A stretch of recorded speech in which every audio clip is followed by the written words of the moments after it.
할렐루야.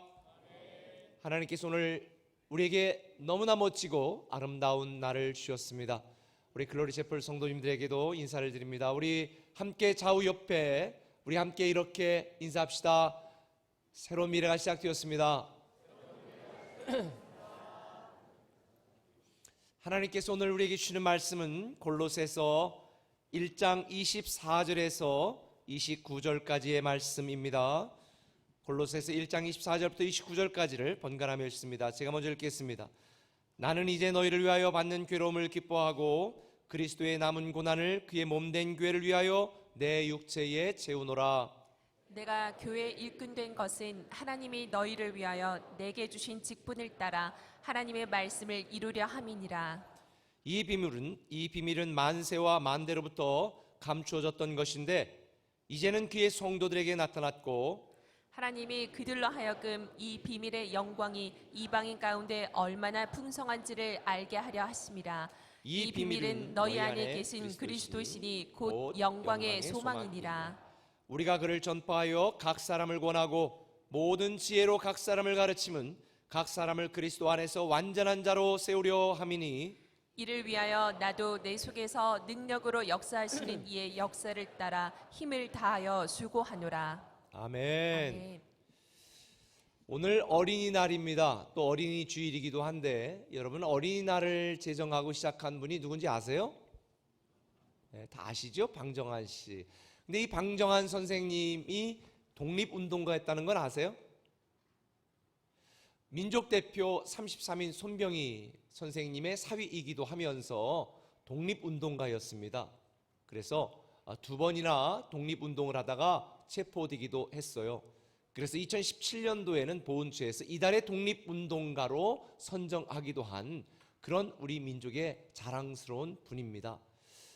그런데 이분이 독립운동을 하고 당시 조선의 상황과 모습을 보면서 이 당대의 독립운동에 집중하는 그런 많은 사람들 속에서 가만히 생각을 해보니까 우리 조선의 미래는 사실 지금 우리가 독립운동을 해서 독립하는 것도 중요하지만 다음 세대 아이들, 이 어린이들이 바로 세워지고 이 어린이들이 꿈을 갖고 그들이 제대로 교육을 받지 않으면 조선의 미래가 없다라는 생각을 했습니다. 알다시피 당시 조선의 어린이들에게 무슨 꿈이 있었겠습니까? 무슨 희망이 있었겠습니까? 무슨 교육을 제대로 받을 수 있었겠습니까? 그러니 어린이들에게 우리가 꿈을 주고 이 어린이들에게 희망을 주고 어린이들에게 정말 잘 교육을 시켜야 우리 조선의 미래가 있다라고 생각을 해서 어린이들에게 집중하는 그런 사역들 또 그런 일들을 시행한 것이 바로 오늘날까지 우리가 이 어린이날을 지키면서 어린이들을 다시 한번 돌아보는 기회가 된 것입니다. 사실 이 방정환 선생님께서 어린이들에게 집중한 것은 이 어린이가 너무 미래에 중요하다는 것을 알았기 때문입니다. 성공하는 사람들은 중요한 일에 집중을 합니다. 하찮은 인생을 살아가는 사람들은 하찮은 일에 집중을 합니다. 보통 우리가 어떤 일에 집중을 하는 것은 그 일이 중요하기 때문인데 우리가 성경을 읽다 보면 이 사도 바울이 사역을 하는 그의 일평생 가운데에 가장 집중했던 것이 있습니다. 뭔지 아세요? 교회입니다. 오늘 보면 24절에 보면 사도 바울은 이렇게 고백합니다. 나는 이제 너희를 위하여 받는 괴로움을 기뻐하고 그리스도의 남은 고난을 그의 몸된 교회를 위하여 내 몸에 채운다. 혹시 그리스도에게 남은 고난이 있다면 내가 교회를 위하여 내 육체에 채우겠다. 이 고난을 자처하는 것이 사도 바울이었습니다. 왜 사도 바울이 교회에 목숨을 걸었을까? 25절에 그 이유를 이야기합니다. 같이 읽겠습니다.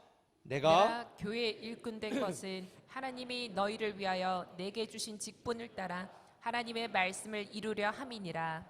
바울이 이렇게 교회에 목숨을 걸게 된 이유는 성도들에 대한 하나님의 말씀이 이루어지게 하기 위함이다 라고 고백을 하는 것입니다.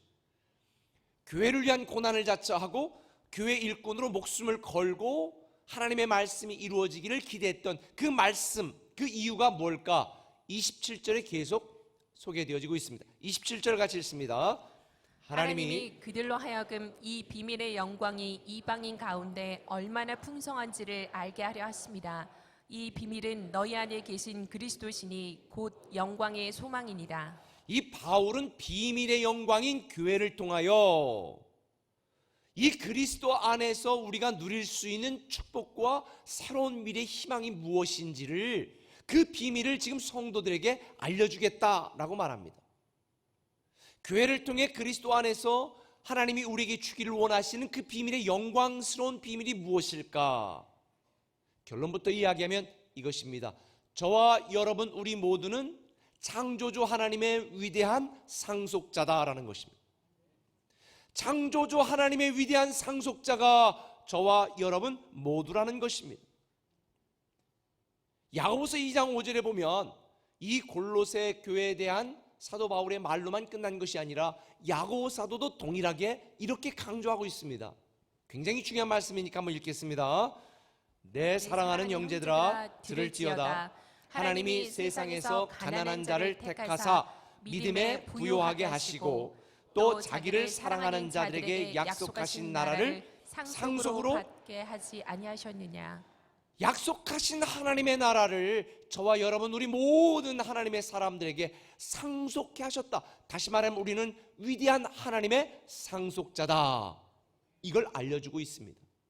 그래서 오늘 본문 골로새서 1장 12절에도 보면 사도 바울은 골로새 교인들에게 이렇게 강조하고 있습니다. 우리로 하여금 빛 가운데서 성도의 기업의 부분을 얻기에 합당하게 하신 하나님께, 아버지께 감사하라는 것입니다. 하나님 나라의 놀라운 기업을 얻기에 합당하게 우리를 위대한 상속자로 만들어주신 하나님께 감사하라는 것입니다. 근데 여기서 기업이라고 하는, 이 기업이라고 하는 헬라어 단어 클레로스라는 단어는 이런 뜻이 있습니다. 상속. 그러니까 하나님이 우리에게 위대한 상속자로 만들어주셨다.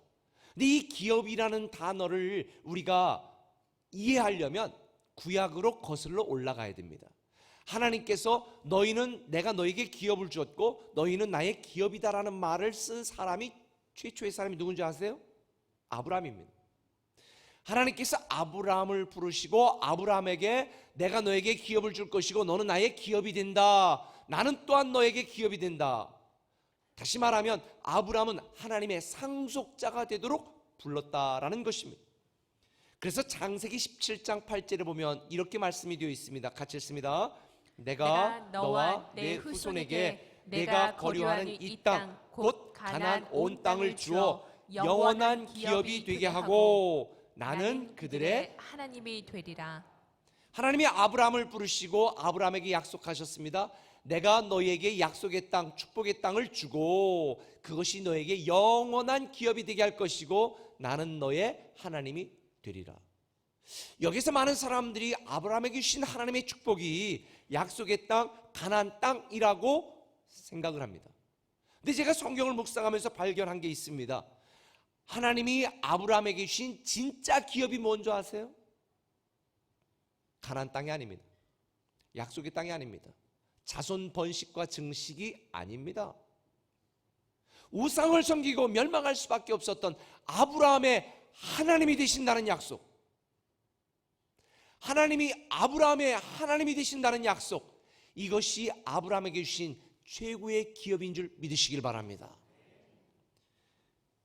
우리도 인생을 살고 신앙생활하면서 하나님이 우리에게 주시는 축복도 마찬가지입니다.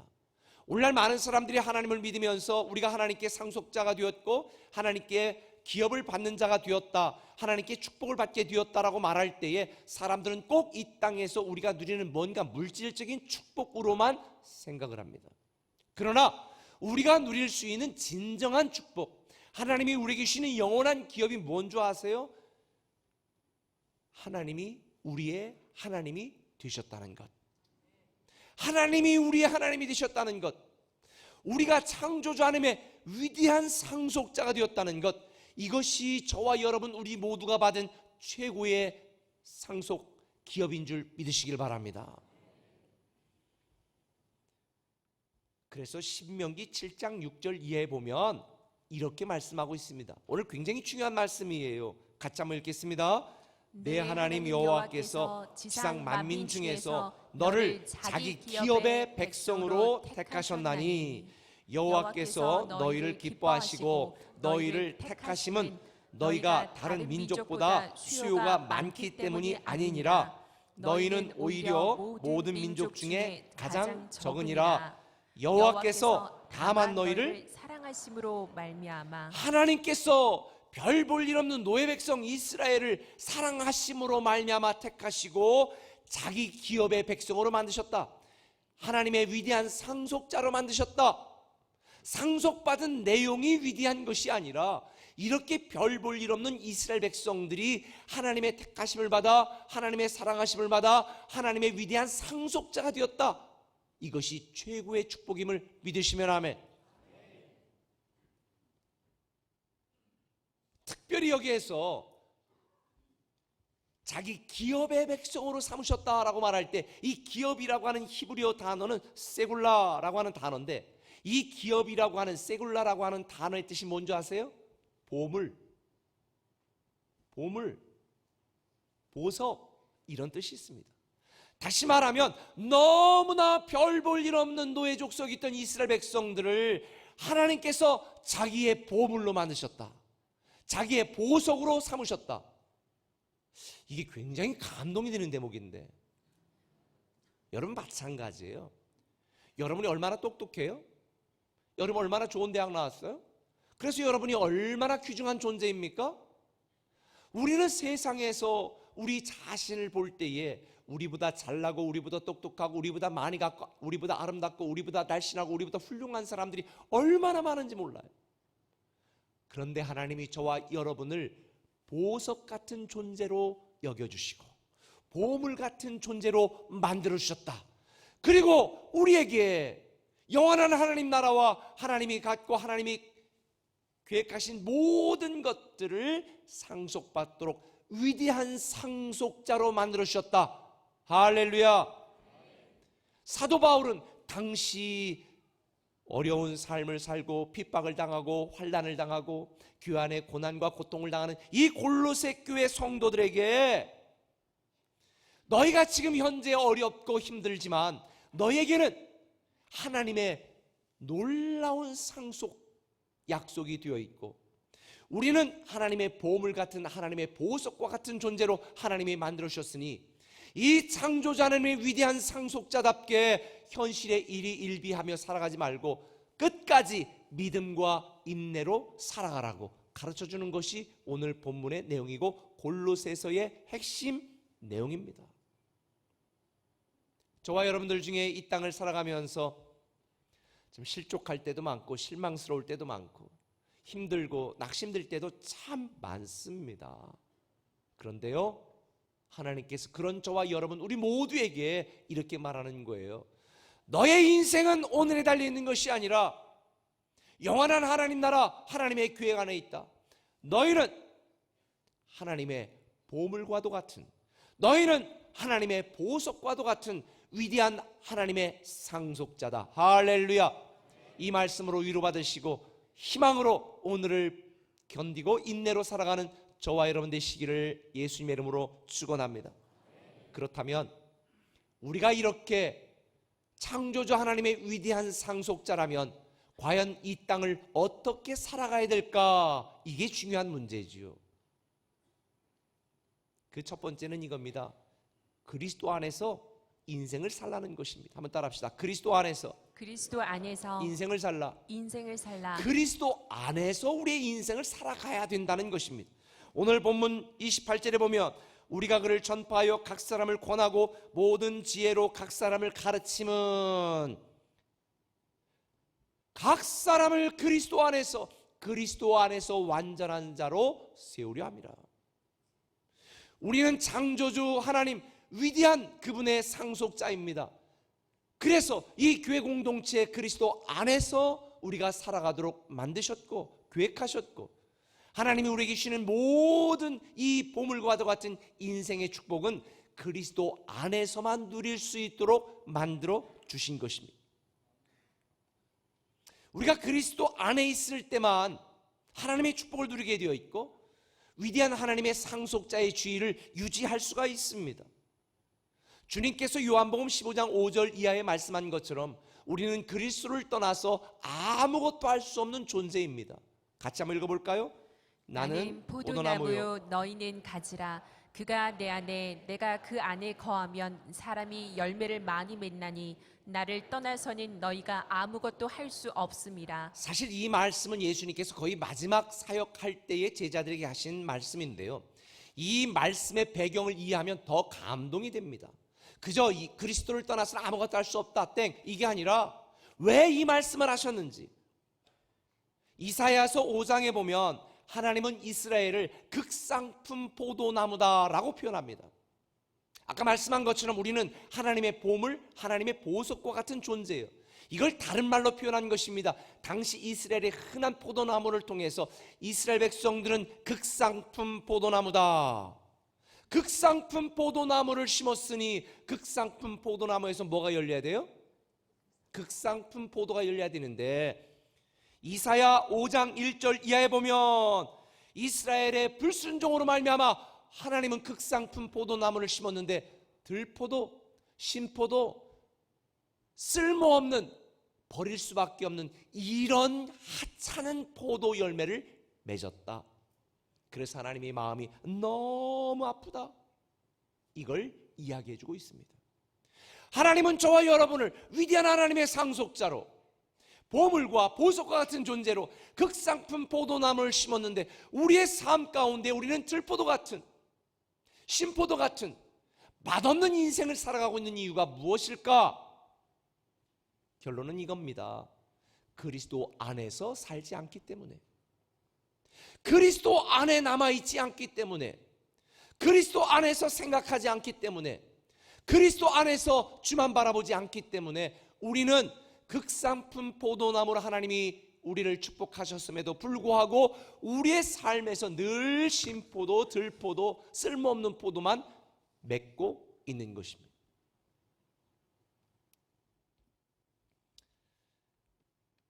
여러분들의 인생 가운데 극상품 포도나무의 열매를 맺기를 원하고 극상품 포도나무의 축복을 누리기를 원한다면 그리스도를 떠나서는 아무것도 할 수 없다. 그리스도 안에 남아 있어야 된다라고 하는 거예요. 근데 오늘날 많은 성도들이 교회 오지만 여전히 그리스도 밖에서 방황하고 있는 분들이 참 많아요. 제가 이번 주도 예수님 자리 믿음의 삶 양육을 마친 분들이 소감문을 이제 이메일로 막 보내기 때문에 제가 다 검토를 하고 또 답장을 썼는데요, 그 중에 한 분이 이렇게 저에게 이메일을 보냈습니다. 목사님, 숙제라니까 안 할 수는 없고 그래서 이메일을 보냈는데 솔직하게 제가 제 마음을 이야기하겠습니다. 제가 교회는 가정의 평화를 위하여 아내와 자녀들이 교회를 다니는 걸 너무 좋아해서 제가 교회도 다니고 있고 할 수 없이 예수님 자리도 배웠지만 깨달은 건 많지만 아직도 많이 망설여집니다. 잘 믿어지지가 않습니다. 그러면서 그분이 쓴 내용을 읽어볼게요.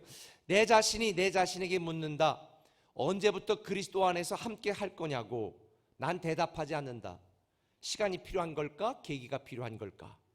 난 내가 나도 모르게 그리스도 안에서 하나님의 축복과 사랑으로 행복해하는 내 모습이 보일 것 같은 상상을 한다. 그러나 믿음에는요, 시간이 필요한 것도 아니고 계기가 필요한 것도 아니고 결단이 필요합니다. 그리스도 안에서 내가 살겠다라는 결단을 하면 이분이 상상한 것 같은 그런 아름다운 극상품 포도나무의 열매를 맺는 인생이 될 줄 믿습니다. 그래서 저는 이렇게 답장을 보냈습니다. 저절로 믿어지는 경우도 있지만 믿을 수 없는 일이 많기에 믿어져야 할 때도 있습니다. 세상엔 우리가 믿을 수 있는 일만 있는 것이 아니기 때문입니다. 그럼에도 불구하고 아직 믿어지지 않는다면 사랑하는 가족을 위해 믿어주세요. 그러면 결국 믿어지게 되어 있습니다. 믿을 수 있기 때문에 믿는 경우도 있지만 내가 믿기 때문에 믿어지는 일이 우리 삶에 일어날 수도 있다는 거죠. 아마 여러분들 중에도 비슷한 마음을 가진 분들이 있을지도 모르겠습니다. 그러나 저는 여러분에게 오늘 분명히 말씀드립니다. 여러분은 창조주 하나님의 위대한 상속자입니다. 여러분은 하나님이 심어놓은 극상품 포도나무입니다. 그리스도 안에 거하시길 바랍니다. 그리스도 안에서 살기를 결단하시기 바랍니다. 시간이 필요한 것도 아니고 계기가 필요한 것도 아닙니다. 여러분의 믿음의 결단이 필요합니다. 왜? 우리는 그리스도를 떠나서 아무것도 할 수 없는 존재니까. 그렇다면 그리스도 안에 산다는 의미가 무슨 의미인가? 그것은 사도 바울이 말한 것처럼 그리스도의 몸된 교회 공동체 안에서 나를 사랑하시고 나를 위하시는 하나님을 믿고 하나님을 의지하고 하나님의 말씀에 순종하며 사는 것을 의미하는 것입니다. 지금 그리스도 안에서 완전한 자가 되기를 기대하는 사도 바울의 말의 의미가 뭐냐? 우리가 지금 방금 불렀던 찬양처럼 하나님의 꿈이 나의 비전이 되고 예수님의 성품이 나의 인격이 되어지고 성령님의 능력이 나의 능력이 되기를 원하고 바라고 기도하는 것이 바로 그리스도 안에서 사는 것입니다. 한마디로 말하면 예수로 살고 예수로 죽는 것. 저는 여러분들이 그리스도 안에 살기를 예수님의 이름으로 간절히 축원합니다. 저와 여러분은 하나님의 위대한 상속자입니다. 하나님의 보물입니다. 하나님의 보석입니다. 다른 사람들이 그 가치를 몰라준다 할지라도 저와 여러분은 극상품 포도나무요, 극상품 포도나무의 열매를 맺고 그 축복을 누릴 마땅한 자격이 있는 분들인 것을 믿으시면 아멘. 그리스도 안에서 사시길 바랍니다. 그리스도 안에 모든 게 다 있습니다. 그리스도 안에서 인생을 사시기 바랍니다. 그리스도 안에 풍성함이 있습니다. 저와 여러분은 하나님의 위대한 상속자다. 할렐루야. 우리 한번 이렇게 고백합시다. 나는 하나님의 위대한 상속자다. 오른쪽을 다 보세요. 고개를 들어보세요. 오른쪽을 보세요. 뭐라고 써 있어요? 앞에 여러분은 The Great Heirs, 위대한 상속자입니다. 할렐루야. 위대한 상속자인 우리가 살아갈 수 있는 두 번째 방법이 있습니다. 그것은 그리스도를 통해서 세상을 보라는 것입니다. 한번 따라합시다. 그리스도를 통해서 세상을 보라. 그리스도를 통해서 우리는 세상을 봐야 됩니다. 우리가 세상을 바라보는 방법이 두 가지가 있어요. 그리스도를 통해 세상을 보든지 세상을 통해 그리스도를 보든지. 믿지 않는 사람들은 세상을 통해 그리스도를 봅니다. 얼마 전에도 뉴스에 정말 마음이 아픈 거예요. 원로 목사파와 담임 목사가 파가 싸워가지고 뉴스에 났다. 얼마나 마음이 아픈지 몰라요. 사람들은 그런 뉴스를 통해 세상을 통해 그리스도를 보지요.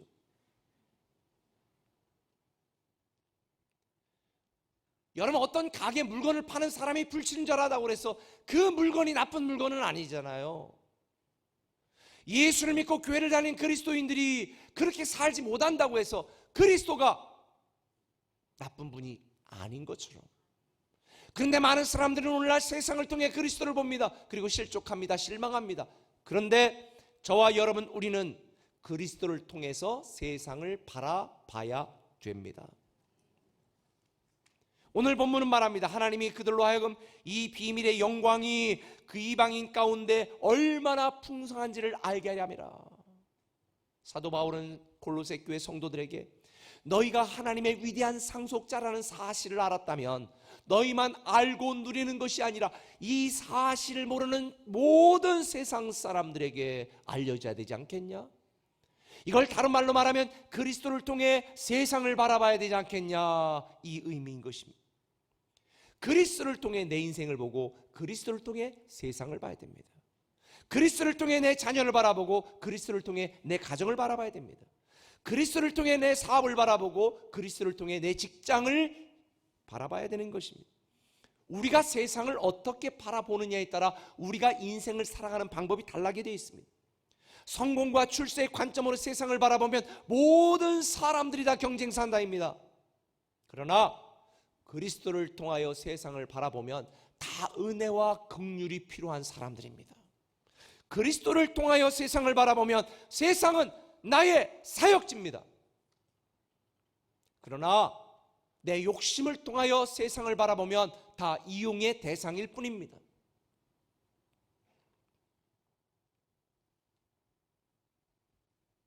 제가 변화의 삶 양육할 때 물질관에서 가르치는데요, 옛날 우리 조상들이 갖고 다니던 돈은 엽전이었어요. 그렇죠? 엽전이 뭔지 아세요? 근데 엽전은 다 가운데 뭐가 뚫려 있어요? 구멍이 뚫려 있죠. 저는 이거를 이렇게 좋게 긍정적으로 해석을 해보았습니다. 우리 조상들은 엽전 뚫린 구멍을 통해 이 돈을 통해 뭐를 봤어요? 세상을 봤어요. 돈을 통해 가족을 보고 돈을 통해 세상을 봤어요. 이 돈이 필요한 자가 누군가? 이 돈으로 누구를 사랑하고 누구를 도울 수 있을까? 돈을 통해 세상을 봤는데 요즘 돈은 다 어떻게 됐어요? 막혀 있죠. 그럼 뭐만 보여요? 돈만 보여요. 그러니까 오늘날 사람들은 돈만 봅니다. 우리가 이 세상을 바라볼 때에 그리스도를 통하여 세상을 바라봐야 내가 할 일이 생기고 내 비전과 사명이 발견되어지는데, 우리는 그리스도를 통하여 세상만 보는 것이 아니라 그냥 세상을 봅니다.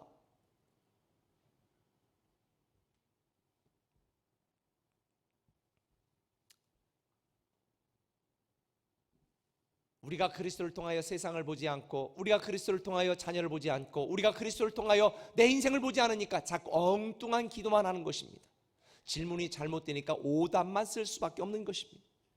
여러분 인생이 점점 힘들어지는 이유는 위대한 하나님의 상속자로 그리스도를 통하여 세상을 바라봐야 되는데, 그리스도를 통하여 교회를 바라봐야 되는데, 그리스도를 통하여 내 인생을 바라봐야 되는데, 우리는 그리스도 없이 내 욕심과 내 이기심과 내 자존심만 가지고 가정을 보고 교회를 보고 자녀를 보고 내 인생을 보니까 자꾸 힘들어지는 것입니다. 저도 목회를 하다가 힘들어질 때가 어떤 때인 줄 아세요? 내가 그동안 어떻게 얼마나 했는데 왜 이래 나한테, 이런 생각이 들 때. 그러나 그리스도를 통해서 교회를 보고 성도를 보고 내 인생을 보면 나는 무익한 종이라 마땅히 할 일을 한 것뿐이지요 라는 겸손한 마음을 가질 수밖에 없는 거죠. 저는 여러분의 욕심과 야망으로 세상을 바라보는 것이 아니라 그리스도를 통하여 세상을 바라보시기를 예수님의 이름으로 축원합니다. 그리스도를 통하여 세상을 바라보면 여러분의 직장, 여러분의 사업장은 선교지로 바뀌게 되어 있습니다. 할렐루야. 그리스도를 통하여 여러분의 자녀를 바라보면 자녀는 위대한 글로벌 리더가 될 거라는 것을 보게 되어집니다. 근데 지금 말 안 듣는 자녀, 속삭이는 자녀, 학원 뺀질대고 안 가는 자녀만 보니까 실족하고 낙담하고 잔소리만 하는 거죠. 그리스도를 통해서 보세요. 자녀를 그리스도를 통해 보세요. 앞으로 5년 뒤에, 10년 뒤에, 20년 뒤에 하나님이 그 자녀를 통해 어떻게 놀랍게 사용하실지 그리스도를 통해서 보면요, 자녀의 미래가 다르게 보입니다. 여러분 자녀들은 여러분이 못 이룬 꿈을 대신 이루도록 이 땅에 보낸 대타 인생이 아니에요. 자녀들은 여러분의 대타 인생이 아니에요. 자녀들을 통한 하나님의 놀라운 계획이 있다. 이 어린이 주일에 그리스도를 통하여 여러분의 자녀들을 바라보시기를 예수님의 이름으로 축원합니다. 디도서 3장 7절 이하에 보면 이렇게 말씀을 합니다. 같이 읽겠습니다. 이는 우리가 그분의 은혜로 의롭게 돼 영생의 소망을 따라 상속자들이 되게 하려는 것이다. 이것은 믿을 만한 말씀이다. 이는 하나님을 믿는 사람들이 오직 선한 일에 힘쓰게 하기 위한 것이다. 여기 보면 뭐라고 말했냐면요, 하나님의 은혜로 우리가 상속자가 되었다. 할렐루야. 하나님의 은혜로 우리는 위대한 상속자가 되었다. 이건 믿을 만한 말씀이다. 그런데 왜 우리를 위대한 상속자가 되게 하신 줄 아세요? 하나님의 선한 일을 위하여, 이 땅에 하나님의 영광을 드러내고, 이 땅에 하나님이 우리를 얼마나 사랑하시는지, 하나님이 우리를 위하여 예배하신 풍성함을 사람들에게 전하고 알리고 보여주는 그런 삶을 살라고 우리에게 위대한 상속자로 삼아주신 줄 믿으시기를 바랍니다. 단지 당장의 내 찌질한 욕심만을 위해 살아가는 것이 아니라 복음적 가치, 하나님 나라 가치를 위해 살아가는 저와 여러분들 되었으면 좋겠습니다. 제가 이번 주에 우리 글로리 채플에서 신앙생활하는 한 우리 남자 목자하고 대화할 기회가 있었는데, 그분이 자기 목장 이야기를 하면서 이번 기도행전을 마치고 목장 안에서 있었던 여러 많은 간증 중에 한 가지를 저에게 말씀을 하는 거예요.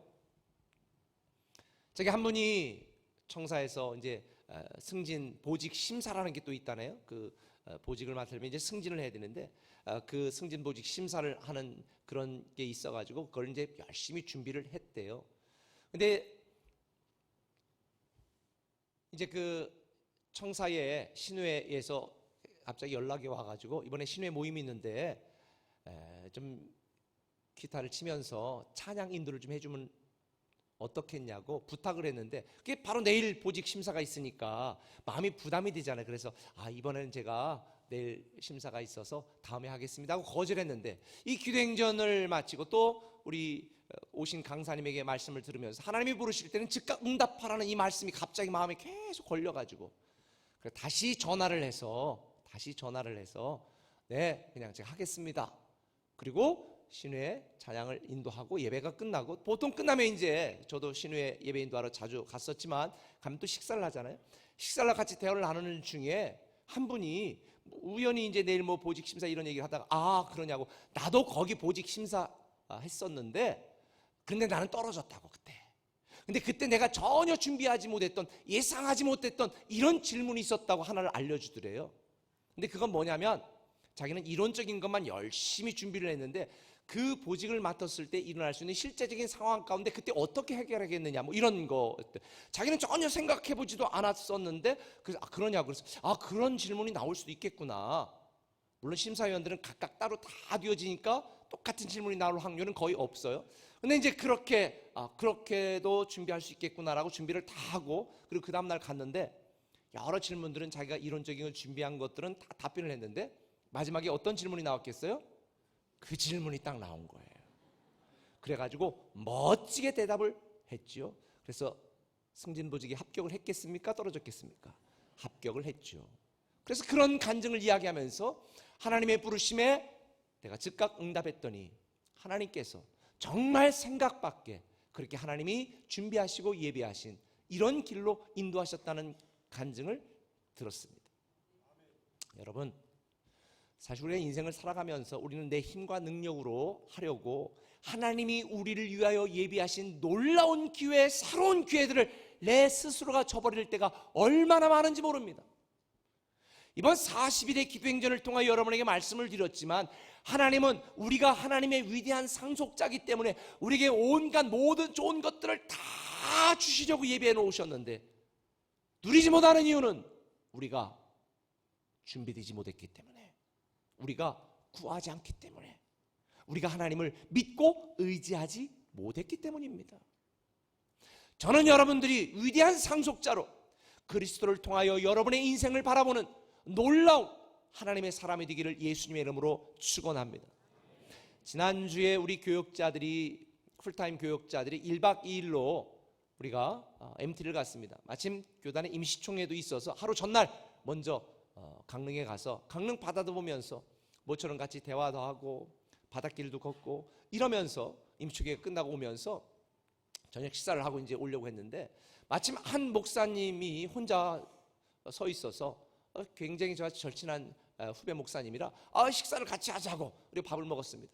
근데 또 밥을 제가 사줬으니까 저도 뭔가 얻는 게 있어야 되겠다 싶어가지고 우리 차를 한잔 마시러 가자고, 그러면서 그분이 부목사 생활도 하고 담임 목사도 하면서 굉장히 목회를 건실하게 하는 분이니까 우리 교회에 이 같이 간 부목사님들에게 또 동역자들에게 좋은 말을 30분 정도 세미나를 해달라고 제가 거기서 또 그렇게 즉각 이야기를 했죠. 그래서 밥을 먹고 티타임을 하면서 자연스럽게 여러 가지 이야기를 하는 중에 그분이 마지막에 내린 결론 중에 한 가지는 이거더라고요. 여러분, 부목사로 있으면서 풀타임 전사로 있으면서 많은 사람들이 담임 목사의 눈치를 살핍니다.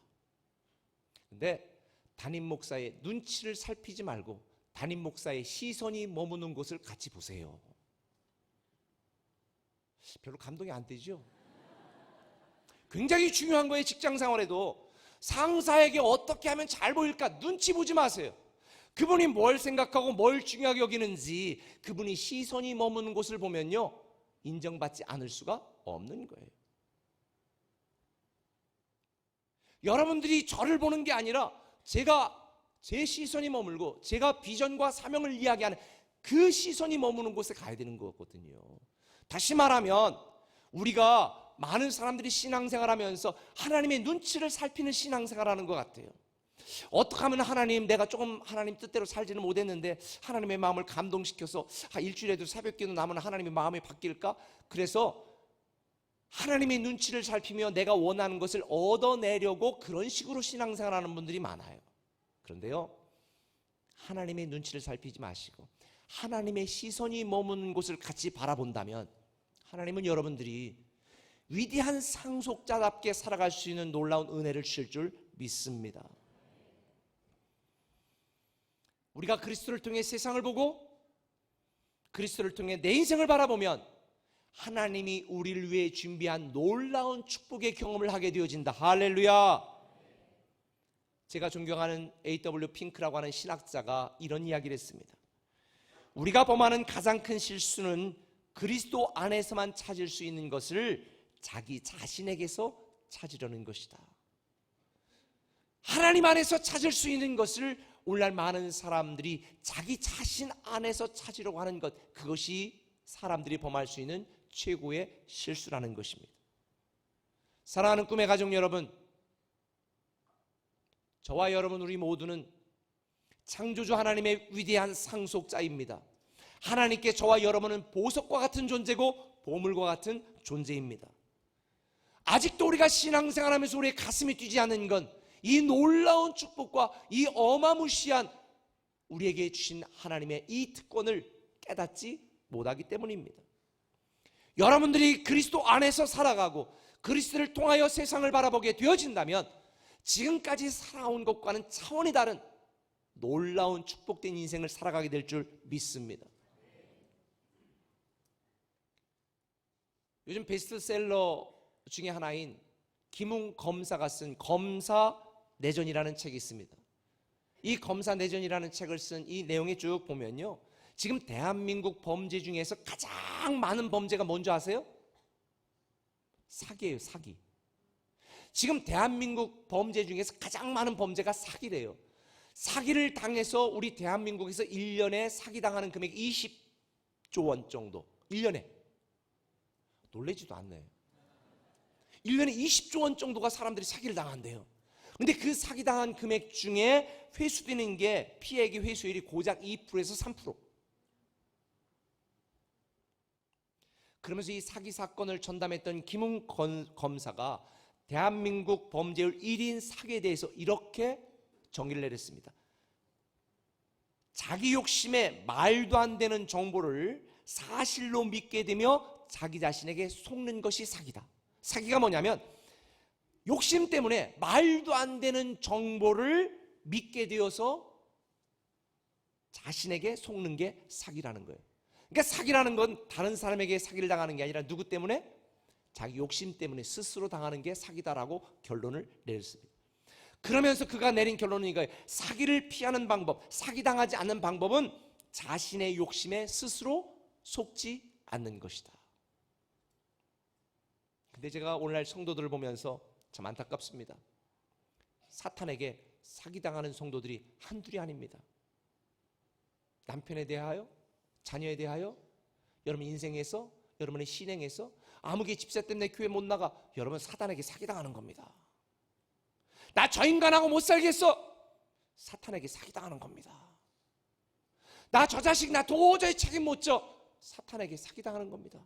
우리 교회 우리 목사님 대체 왜 그런 거야, 사탄에게 사기당하는 것입니다.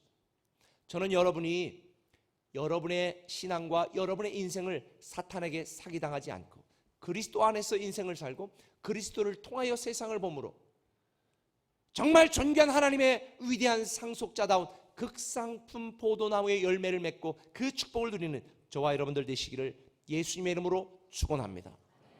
기도하겠습니다.